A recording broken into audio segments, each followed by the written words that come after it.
Hello friends आज मैं आपके लिए लेके आई हूँ महाशिवरात्रि पर्व पर एक निबंध। तो चलिए शुरू करते हैं। सबसे पहले प्रस्तावना। भारतवर्ष में हिंदुओं के 33 करोड़ देवी देवता हैं, जिन्हें वे मानते तथा पूजते हैं, परंतु उनमें से प्रमुख स्थान भगवान शिव का है। भगवान शिव को मानने वालों ने शिव नामक संप्रदाय चलाया। शिव संप्रदाय के अधिष्ठाता एवं प्रमुख देवता भगवान शिव ही माने जाते हैं और शिव की उपासना नियमित करते हैं। कहते हैं सभी भगवान इतनी जल्दी खुश नहीं होते जितनी जल्दी भगवान शिव होते हैं। भगवान शिव के नाम। शास्त्रों और पुराणों में भगवान शिव के अनेक नाम हैं, जिसमें से 108 नाम तो मैं आपको यहाँ लिखकर नहीं बता सकती, पर कुछ नाम ऐसे हैं जो मैं आपको यहाँ बता सकती हूँ। भगवान शिव को शंकर, भोलेनाथ, पशुपति, त्रिनेत्र, पार्वतीनाथ, गौरीपति, शिव शक्ति आदि अनेक नामों से जाना व पुकारा जाता है। शिवरात्रि का नाम किस प्रकार पड़ा? शिव पुराण के अनुसार भगवान शिव सभी जीव जंतुओं के स्वामी एवं अधिनायक है। ये सभी जीव जंतु, कीट पतंग भगवान शिव की इच्छा से ही सब प्रकार के कार्य तथा व्यवहार किया करते हैं। शिव पुराण के अनुसार भगवान शिव वर्ष में 6 मास कैलाश पर्वत पर रहकर तपस्या में लीन रहते हैं। उनके साथ ही सभी कीड़े मकोड़े भी अपने बिलों में बंद हो जाते हैं। उसके बाद 6 मास तक कैलाश पर्वत से उतरकर धरती पर शमशान घाट में निवास किया करते हैं। इनके धरती पर अवतरण प्रायः फाल्गुन मास के कृष्ण पक्ष की त्रयोदशी तिथि को हुआ करता है। अवतरण का यह महान दिन शिव भक्तों में महाशिवरात्रि के नाम से जाना जाता है। शिवरात्रि का महत्व। महाशिवरात्रि के दिन शिव मंदिरों को बड़ी अच्छी तरह से सजाया जाता है। भक्तगण सारा दिन निराहार रहकर व्रत उपवास किया जाता है। अपनी सुविधा अनुसार सायंकाल में वे फल, बेर, दूध आदि लेकर शिव मंदिरों में जाते हैं। वहां दूध मिश्रित शुद्ध जल से शिवलिंग को स्नान कराते हैं। तत्पश्चात शिवलिंग पर फल, पुष्प व बेर तथा दूध भेंट स्वरूप चढ़ाया करते हैं। ऐसा करना बड़ी ही पुण्यदायक माना जाता है। इसके साथ ही भगवान शिव के वाहन नंदी की भी इस रात बड़ी पूजा व सेवा की जाती है। महाशिवरात्रि के दिन गंगा स्नान का भी विशेष महत्व है, क्योंकि ऐसी मान्यता है कि भगवान शिव ने गंगा के तेज प्रवाह को अपनी जटाओं में धारण करके इस मृत्यु लोक के उद्धार के लिए धीरे धीरे धरती पर छोड़ा था। शिवरात्रि त्योहार की कथा।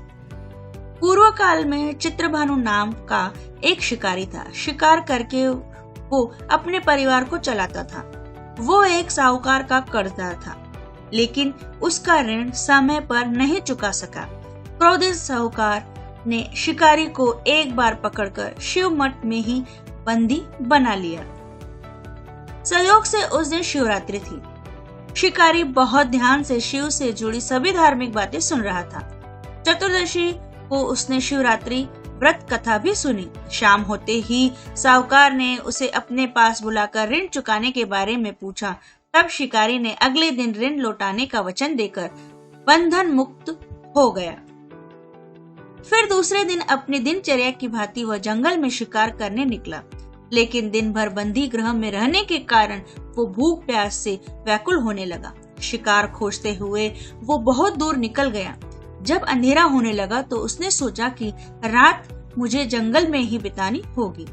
तभी उसे तालाब के किनारे बेल का पेड़ दिखा। वो उस पेड़ पर चढ़कर रात बीतने का इंतजार करने लगा। बेल के पेड़ के नीचे ही शिवलिंग था, जो बेल पत्रों से ढका हुआ था। शिकारी को उसका पता भी नहीं चला। पड़ाव बनाते समय उसने जो टहनियां तोड़ी वे संयोग से शिवलिंग पर गिरती चली गई। इस प्रकार दिन भर भूखे प्यासे शिकारी का व्रत भी हो गया और शिवलिंग पर बेलपत्र भी चढ़ गए। एक पहर रात्रि बीत जाने पर तालाब के पास एक हिरणी आई। शिकारी ने अपनी बाण उठाई और तानने लगा ही था कि हिरणी ने कहा, रुक जाओ, मैं गर्भवती हूँ, तुम एक नहीं 2 जान लोगे, तुम्हें पाप लगेगा। तो शिकारी ने उसे छोड़ दिया और बाण अंदर करते वक्त कुछ बेलपत्र शिवलिंग पर गिर गए।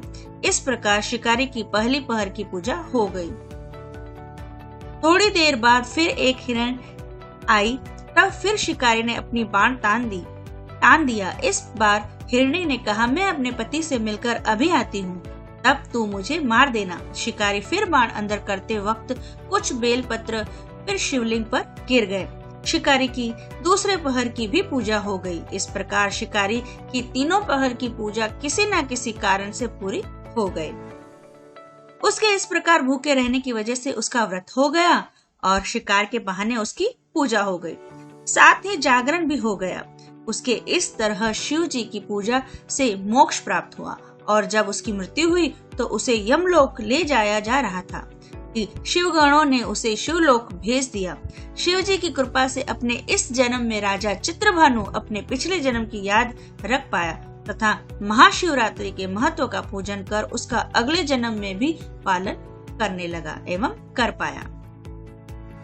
शिकारी की कथा अनुसार महादेव तो अनजाने में किए गए व्रत का भी फल देते हैं, अर्थात भगवान शिव शिकारी की दया भाव से अधिक प्रसन्न हुए थे। अपने परिवार का कष्टों को ध्यान रखते हुए भी उसने दया भाव दिखाया और शिकार को जाने दिया।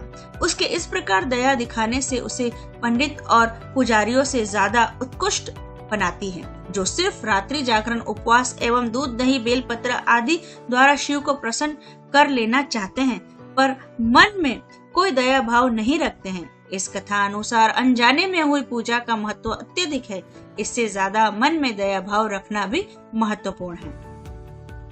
उपसंहार। इस प्रकार महाशिवरात्रि के दिन जो व्यक्ति दया भाव दिखाते हुए शिव जी की पूजा करते हैं, उसे मोक्ष प्राप्त होता है। वैसे भी भोलेनाथ शिव जी को जल्दी प्रसन्न होने वाले देवता के रूप में भी माना जाता है, जिनका पूजन पूरे भारत देश में हर्ष उल्लास के साथ मनाया जाता है, जो कि शिव जी की रात यानी शिवरात्रि कहलाती है। इसलिए हमें भी हमारे मन में दया आदि का भाव रखते हुए शिव उपासना करनी चाहिए और शिव जी से हमारे सभी कष्टों को खत्म करने की विनती करनी चाहिए। शिव भक्ति सच्चे मन से करनी चाहिए। तो मित्रों, ये था हमारा शिव जी पर एक निबंध, शिवरात्रि के महापर्व पर एक प्यारा सा निबंध। उम्मीद है आप सभी को ये निबंध बहुत पसंद आएगा। फ्रेंड्स, आप मेरे चैनल को लाइक और सब्सक्राइब करना ना भूलिए। तो फ्रेंड्स, आज के लिए इतना ही। अगली क्लास में मिलते हैं एक नए टॉपिक के साथ। तब तक आप सभी को मेरी तरफ से good bye and see you.